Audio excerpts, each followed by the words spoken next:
Thank you, Mr. Chairman, and thank you, Mr. Secretary, for your testimony today. I'd like to go in a slightly different direction than some of the discussion that's taken place so far. First, I understand that HUD has begun its preparations for as the U.S. National Committee for Habitat 3, which is the UN Conference on Housing and Sustainable Urban Development, is set to take place in October of 2016. And I would just like to take the opportunity to contribute and in the development of the U.S. report, and particularly in the theme areas of equity, opportunity, affordable housing, and capacity building. So if your staff could let my office know how we might offer suggestions and participate in that, I would really appreciate it.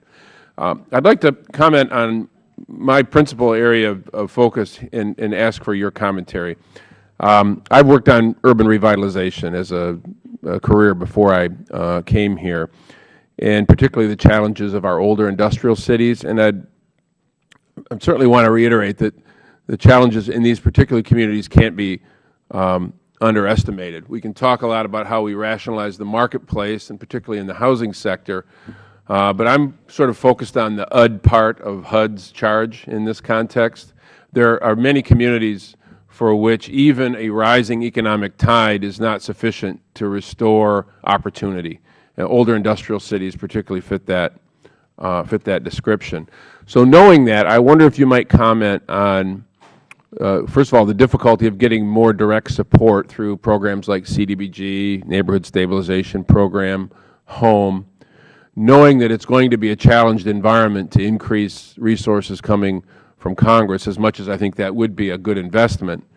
Has HUD considered any flexibility for CDBG, for example, for those recipient communities that might have an allocation but have limited infrastructure to wisely use the dollars, either through direct support, through nonprofits? And I know we have the SC2 program as an example. I think that could be more robust, quite frankly.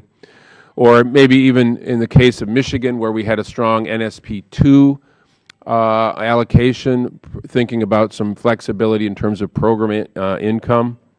And then finally, if you could comment on HUD's consideration of the creation of a renovation reserve fund.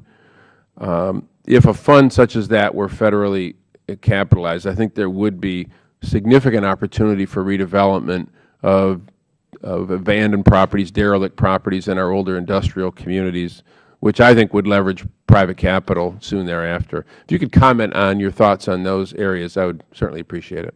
Thank you. Thank you very much, Congressman, for the opportunity to address as you say, the urban development aspect of HUD. It's something that's important to me as a former mayor. You're right that resources have been constrained, particularly when we look at CDBG and HOME over the last several years. We've seen since 2010 a 50% decline in HOME funding and 25% decline in CDBG funding. That has a real impact on communities throughout the United States. One of the things I'm encouraged by in this year's or next year's fiscal year 2016 budget, and I'm sure we'll have an opportunity in a few weeks to discuss at greater length, is an upward mobility initiative that would allow up to 10 communities as part of a pilot project to combine CDBG with CSBG and 2 other programs, and would invest $300 million in Health and Human Services to administer funds that would be flexible across those 4 program areas that I think would give some of the flexibility to communities that you're talking about. I certainly know how valuable that is in making projects happen on the ground. We're also, though, very proud of the work that's been done by the administration to try and break down the silos that exist within the Federal Government and also locally. The Department of Education now is speaking to HUD, is speaking to Energy, EPA, and so forth, and that's being mirrored on the ground through SC2, PROMIS zones, the work that Choice is doing with planning grants and also implementation funds. All of that adds up to, I think, getting a bigger bang for the buck in local communities.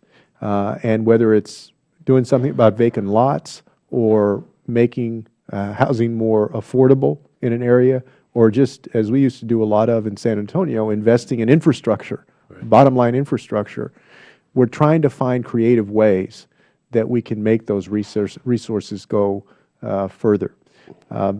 With regard to the UN Habitat 3 meeting, we just had our first meeting, and as the chair of the U.S. national community, I look forward, of course, to visiting with you and your staff on how we can work together. Thank you very much. Thank you, Mr. Chairman. Time